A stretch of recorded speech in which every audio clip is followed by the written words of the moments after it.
She wore the uniform, showed her ID, and followed every rule.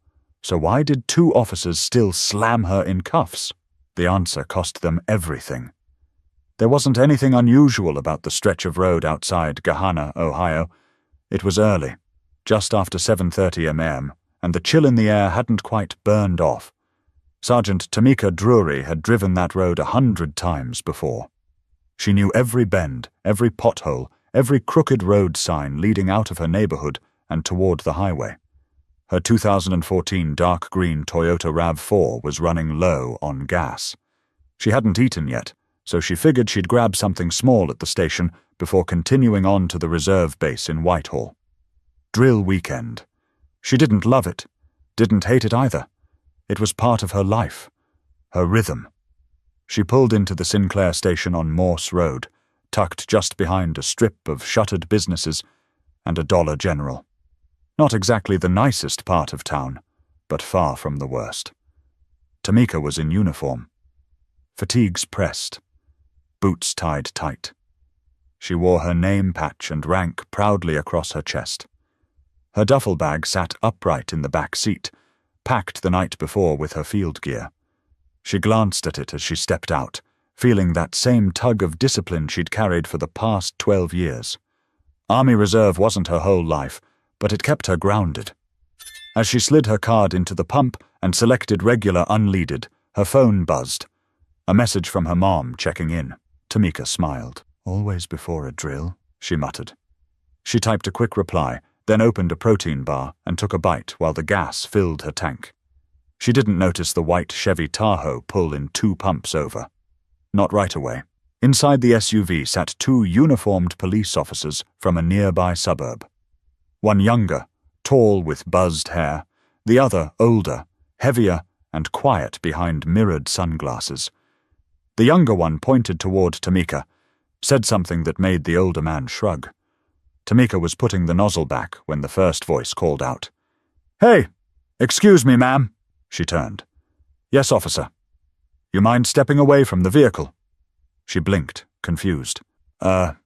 Is something wrong?" "Can you do it now?" he snapped. There was something in his tone, not just authority, but suspicion. It made her stomach tighten, but she stepped back, hands visible. The older officer got out and stood off to the side, saying nothing. The younger one approached directly. "You got ID on you?" "Of course," Tamika said, reaching slowly into her uniform pocket. "I'm headed to base. I'm Army Reserve." She held out her military ID with one hand and her driver's license with the other. The officer glanced at them, barely looking. "This uniform isn't a costume," she added quietly, not moving. "Who said it was?" he replied. "Got a call about someone loitering and acting suspicious, just doing our job." Tamika didn't say anything. Her eyes moved to the older officer. He still hadn't spoken, just watched. "You sure this ID's legit?" the young one asked. "Excuse me." "You heard me." She exhaled slowly. "You think I'm impersonating military?" He didn't answer. Instead, he took a step closer. "Turn around." Tamika blinked. "Are you detaining me?" He raised his voice. "Ma'am, I'm giving you a lawful command. Turn around, hands behind your back." She looked at the older officer again, hoping for reason. But he nodded once. Not sympathetically, just to signal compliance. Her fists clenched before she turned. "This is a mistake," she said, "and it's going to cost you." Her hands were yanked back, cuffs clicked tight. Too tight. She winced but didn't give him the satisfaction of a reaction. Someone across the lot yelled, "Hey, what's she even doing? That's a soldier!" The younger officer turned his head, annoyed. "Back off!" But Tamika wasn't thinking about the growing crowd or the eyes on her uniform. Her mind was already on the call she was about to make from the cruiser. The back seat of the police cruiser smelled like old vinyl and sweat. The door slammed shut behind her with a cold finality. Tamika sat upright, wrists still cuffed behind her. Her breathing was steady, but her jaw clenched. Her name tag was half twisted from the way they'd grabbed her. She stared out the window, watching as the younger officer swaggered around her vehicle like he'd just cracked a case. The older one stayed near the cruiser, arms crossed, eyes scanning the gas station like he was bored of the whole thing. Tamika spoke loud enough to be heard through the small opening in the plexiglass barrier. "I want to call my commanding officer." The younger one didn't turn. "You'll get your phone call at the station." "That's not how this works," she replied firmly. "This uniform gives me the right to contact my base immediately when detained." He finally turned. "You're being held under suspicion of impersonating military personnel. That's a federal offense." "Sit tight." Tamika didn't flinch. "I'm not going to sit here while you pretend this isn't racial profiling," he smirked. "No one said anything about race, lady. We got a call. We responded." She leaned forward. "You looked at my ID. You saw my license. My tags are in the window. You ignored all of that and cuffed me anyway. Why?" He stared for a moment, as if trying to decide whether to answer. Then he turned and walked away. Outside, a small crowd had gathered near the sidewalk. 2 young men were filming with their phones. A woman in scrubs yelled something about knowing her rights. The air buzzed with tension, the kind you could feel in your teeth. The older officer got into the driver's seat, glanced at her in the mirror. "You should have just kept quiet." Tamika looked him dead in the eye. "You should have just done your job right." She turned slightly, as much as the cuffs allowed. "Can I use my phone or not?" He hesitated. Then he muttered, "Make it quick." He reached around and dropped the phone into her lap without unlocking the cuffs. She maneuvered it awkwardly, twisting to tap the screen with the side of her thumb. 2 quick swipes. 1 number. It rang twice. "Tamika?" The voice was sharp. Alert. "Byron, I'm cuffed in the back of a police car in Gahanna. They say I'm impersonating military. I showed ID. They don't care." There was a pause. Then, "Who's the arresting officer?" "I don't know yet. No badge names shown." 2 of them. White SUV. Sinclair Station off Morse. "I'm 5 minutes out. I'm calling command. Keep the line open." The call went quiet, but she didn't hang up. The older officer looked at her through the mirror again. "Who was that? Your lawyer?" She didn't answer. Outside, the younger cop walked back toward the cruiser, now visibly agitated. "We're getting heat out here," he muttered to his partner. "Somebody's already posted video. It's hitting Facebook." "I said 5 minutes." Byron's voice came again. "You hear me?" "I hear you." The younger cop leaned into the window. "Who's Byron? Your boyfriend?" Tamika raised an eyebrow. "Try Colonel Byron Keene, 3rd Battalion Logistics. You're about to learn his name real well." That hit differently. The cop's jaw moved slightly. He stepped back, uncertain now. The energy was changing. More people were recording. A car honked as it passed. The woman in scrubs yelled again, this time at the cops. "She's military, idiots!" But the officers didn't move fast enough, and Tamika knew the clock was ticking on whether this ended quietly or publicly. Colonel Byron Keene hadn't slept much the night before. That morning, he'd been at his desk early, halfway through his first cup of black coffee, when his goddaughter's call came through. He recognized the tone in her voice immediately. Not fear, not panic, but control. Controlled anger. Controlled humiliation. Byron wasn't just a ranking officer. He was the kind of man who made things move when others stalled. Born in Dayton, hardened by years in deployments and bureaucratic politics, he'd seen systems work, and he'd seen them break people. He wasn't about to let it break Tamika. He tossed the coffee aside, grabbed his car keys, and dialed on Bluetooth as he pulled out of the lot. "Dispatch, this is Colonel Byron Keene. I need to confirm the location of Officers Dorsey and Linford. I believe they've detained a service member at a gas station off Morse Road." There was hesitation on the other end. "Sir, we don't typically—" "I'm not asking for typical. I'm requesting verification of an incident involving one of my logistics officers in uniform, reportedly accused of impersonating military personnel." The line went quiet. "We'll check and update you, sir." "Good. You've got 2 minutes." Byron's next call was to a buddy in the city council. "Pull traffic cams and see if there's a cruiser sitting near the Sinclair on Morse. I need confirmation, now." Meanwhile, back in the cruiser, Tamika sat still. Her phone call hadn't ended. The line remained open. She wanted them to know someone was listening. You still with me? Byron asked again, his voice calm but firm. I'm here, she said. Crowd's growing. People are filming. Stay where you are. Don't move. Don't speak. Let them bury themselves. Too late for that. She glanced up at the younger officer, who was pacing now. He pulled out his radio. Dispatch, we've got a situation escalating. Civilian interference. Requesting backup. Tamika laughed under her breath. Backup? For what? One woman in cuffs? That comment didn't go unnoticed. The younger officer snapped. You need to watch your mouth, lady. Or what? You'll press harder on the cuffs? The older officer interjected from the front. You're not helping yourself. I'm not here to help you feel better about what you've done, she shot back. Byron's voice came back strong. They're trying to cover themselves now. I've got 3 calls out, including to public affairs. Video's coming in. It's already moving, and it was.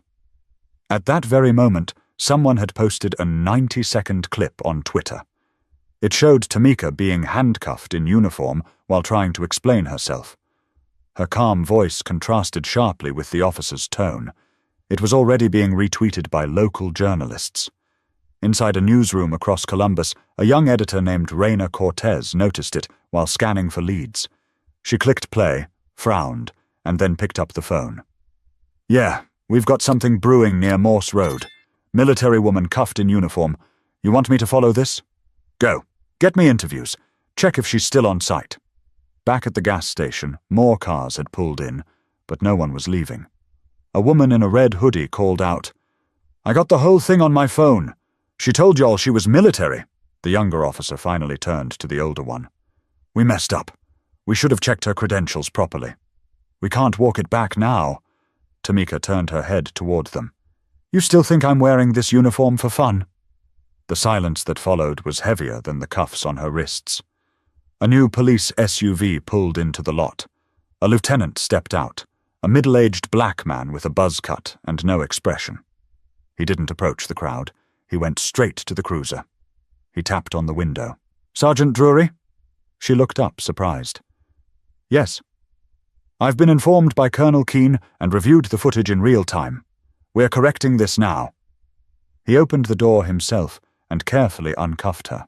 On behalf of this department, I apologize. Tamika didn't say anything right away. She stood slowly, rubbed her wrists, and looked directly at the 2 officers who had cuffed her. You're not sorry, she said flatly. You're just caught. But the apology wasn't the end. It was the start of something much bigger, and Tamika knew it. By the time Colonel Keene arrived at the Sinclair station, the lieutenant had already cleared the scene. Tamika stood beside her RAV-4, arms crossed, jaw tight. Her duffel bag was still in the back seat, untouched. The pumps had long stopped running, but she hadn't moved. Byron stepped out of his car without a word. They made eye contact, and for a moment, neither of them spoke. Then he gave a slight nod. Not approval, not relief, but acknowledgement. She'd held her ground. You okay? He asked quietly. She nodded. Yeah, just mad. Good, use it. Across the street, a local reporter was setting up a mic, trying to snag witnesses before they scattered. One of the bystanders, the woman in scrubs, was already giving a detailed account, phone in hand. They handcuffed her in uniform, she said into the mic. Didn't even ask questions. She had ID, she told them, and they still slammed her against her own car like she was lying. The video clip from earlier had hit over 60,000 views within 2 hours. By noon, it was at 180,000, and the comments weren't subtle. How does this still happen? They saw a black woman in uniform and still didn't believe her. Fire them both. Byron was already 2 steps ahead.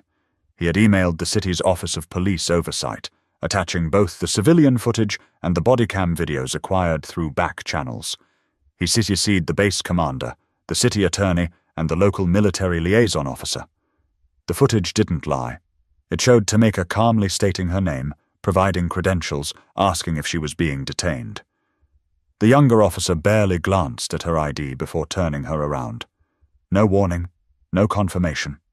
But worse were the few seconds caught on the bodycam after she was cuffed, when the officers thought their audio was muted. The younger one had said, You think she's one of those fake vets? They've been pulling that stuff all year." The older one chuckled. "Real or not, she had an attitude. Let her cool off in the car." Byron stared at the screen as the footage played. Then he said out loud to no one, "Idiots." That afternoon, the police department held a quiet internal meeting. The two officers, Dorsey and Linford, were placed on administrative leave pending investigation. The PR rep wanted to release a statement immediately. The chief disagreed. "Too soon. Let it calm down." "It won't," someone replied. "Not this time." Meanwhile, back on base, word had already spread. Tamika's fellow reservists weren't surprised. Anger simmered beneath the surface. Not loud, but steady. "I've been in 15 years, one sergeant told another. "Never once got cuffed in uniform. Wonder why that is." Tamika didn't want to speak publicly. She ignored interview requests and blocked unknown numbers. She wasn't chasing headlines. She didn't need applause. She wanted accountability. Byron called again that evening. "You sure you don't want to put out a statement?" She sat on her couch, still in uniform. "No, the footage speaks louder." He was quiet a moment, then said, "They're going to spin it. Try to paint you as confrontational." She sighed. "Let them try." That night, one of the officers, Linford, gave an off-record comment to a local paper. He claimed the incident had been blown out of proportion and said Tamika escalated the situation by refusing basic commands. By the next morning, it backfired. More footage came out, longer angles, better audio. A retired Air Force major even commented on a live segment. "If that woman had been white, they wouldn't have gone near those cuffs." The department's silence only made things worse. But behind the scenes, decisions were being made, and they would change the course of both officers' careers in ways neither of them saw coming. By Friday morning, the footage had reached every major outlet in Ohio. It was no longer just a local incident. It was a headline, the kind that opened morning broadcasts and took over social media timelines. Army reservist wrongfully detained in uniform. Body cam footage sparks outrage in Gahanna. Woman in camo cuffed at pump. What went wrong? The Sinclair station where it happened had become a landmark overnight. News vans lined the street. Reporters asked passers-by if they'd seen anything, if they'd heard of her, if they thought the officers had gone too far. Inside a bakery down the block, people argued over coffee. "She showed ID. That should have ended it." Cops get calls like that all the time. Maybe they were just being cautious. You can't caution someone into the back of a cruiser with cuffs, not in uniform. At her home, Tamika stayed quiet. The phones hadn't stopped ringing.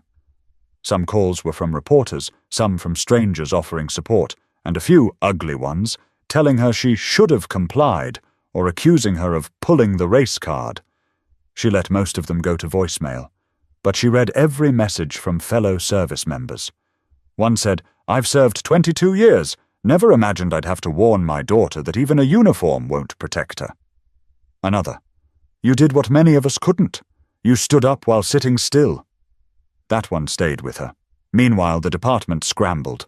The mayor called an emergency press briefing. He stood stiffly beside the police chief and mumbled through a prepared statement. "This city does not tolerate profiling or misconduct of any kind. We have launched an internal review. We are in communication with military leadership and will address the matter with full transparency." But transparency came late. That afternoon, the Office of Police Oversight released a preliminary review, confirming that both officers had failed to follow standard identification verification procedures.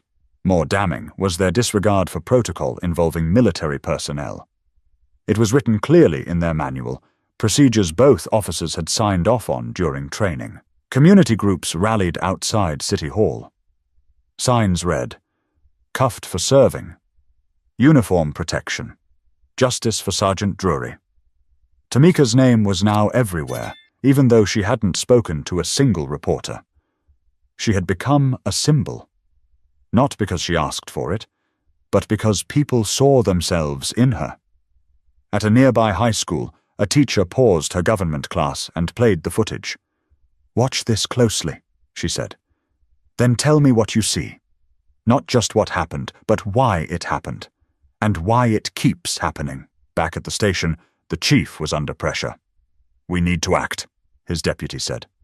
"We've got every local outlet breathing down our necks, plus 2 national networks looking to pick it up. Do we fire them now or after the review?" "Fire them yesterday," the deputy muttered. Inside a quiet meeting room, officers Dorsey and Linford were brought in separately. Each was told the same thing. "You're being placed on immediate unpaid suspension, pending termination for conduct violations, failure to follow identification protocol, and unprofessional conduct." Dorsey tried to argue, claimed he feared she was a threat. "She was unarmed," the board member replied. "In uniform, with ID. And you cuffed her." Linford didn't argue. He sat down, said nothing, and signed the form. When news broke that the officers had been removed, reactions poured in. Some cheered, some called it overdue.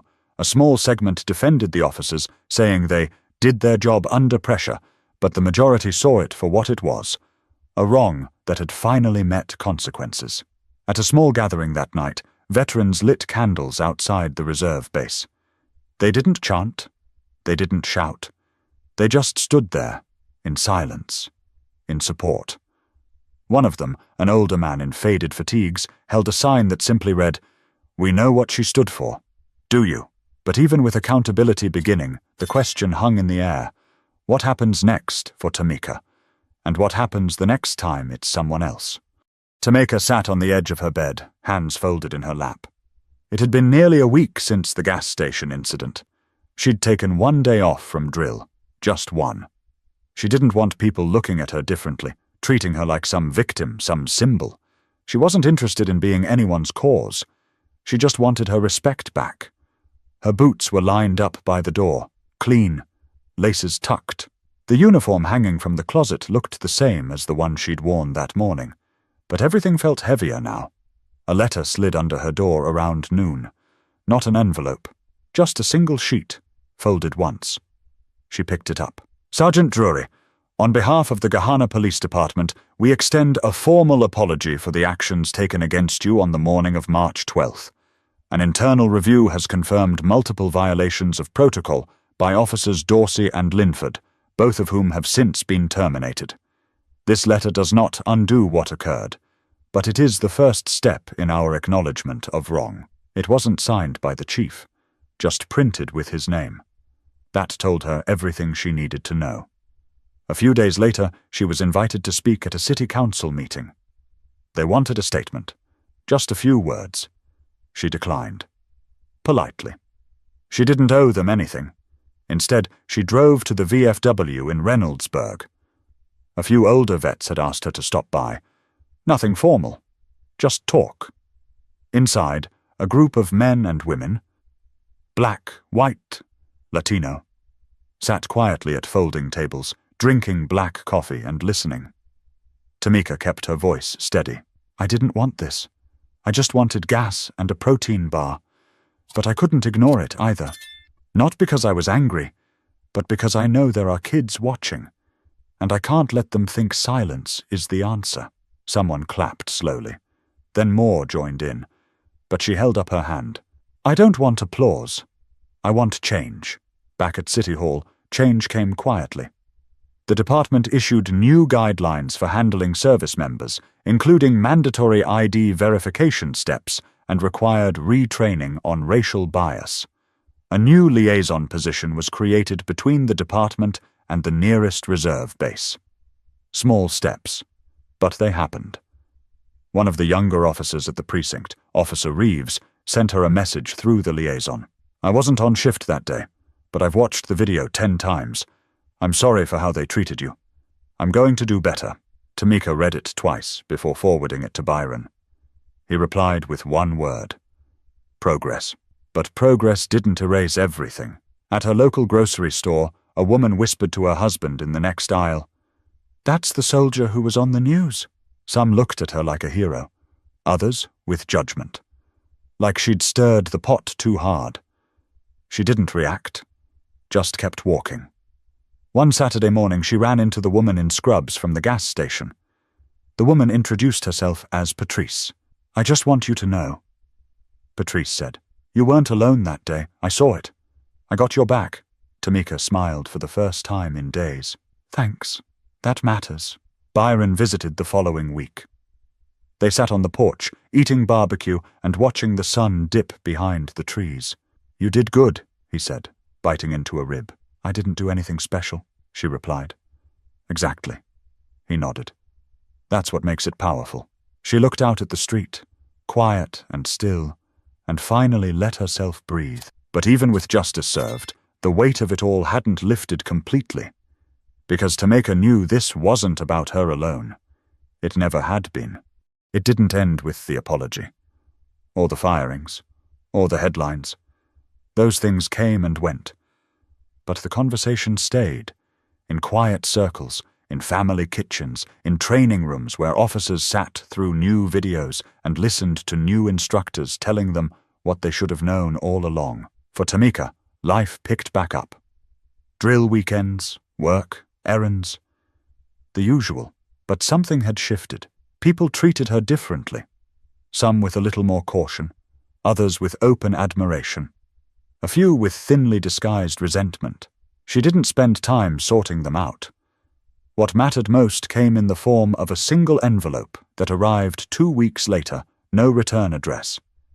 Inside was a letter from a young woman named Darla Reynolds, a 19-year-old who had just enlisted in the Army Reserve and had seen the video online. I didn't think I could do this, Darla wrote. I've always worried about how I'd be seen, if people would question me, if they'd think I didn't belong. But I saw you, calm, proud, strong, and I knew I could do it too. Thank you for wearing that uniform and not backing down. Tamika held the letter for a long time. She'd never set out to inspire anyone. She just didn't want to be humiliated without reason. But maybe that's what real strength looks like. Not a big speech or a protest, but standing firm when someone's trying to erase you with a single gesture. Her story wasn't one of violence or shouting matches. It was about silence being broken in the right moment, by the right voice. That one phone call, calm, precise and made under pressure, had changed everything. Colonel Keane, always blunt, summed it up best when they met again for lunch. You didn't panic, you didn't yell, you let them expose themselves. That's why they lost. Tamika nodded. Yeah, but they'll try it with someone else. Somewhere else. Probably, he said, setting down his fork. But the difference now is people are watching. He was right. The gas station had new cameras. The police department now required extra training before officers could return to active patrol. Community liaisons were meeting monthly with local military reps to talk through issues before they became news stories. And Tamika? She stayed quiet publicly, but never silent privately. She wrote letters to other service members who reached out. She spoke at small veteran events. She answered every message from young recruits asking how to carry themselves under pressure. But she also made time for herself. She got back to running. She went on road trips again. She visited her godmother in Cincinnati and cooked gumbo for a group of kids who'd never tasted it before. Because surviving a moment like that doesn't mean you live in it forever. You heal, you grow, you move forward. And sometimes you hold the system accountable, not by raising your voice, but by refusing to be dismissed. For every person who said, "That's just how things are," Tamika's story quietly replied, "They don't have to be. Not if you know who to call, not if you stand your ground, not if you remember who you are, with or without the uniform. If this story moved you, if it reminded you of the importance of being seen, respected, and heard, don't keep it to yourself. Share it, speak about it, and most importantly, subscribe for more stories that matter. Stories that remind us what quiet courage really looks like.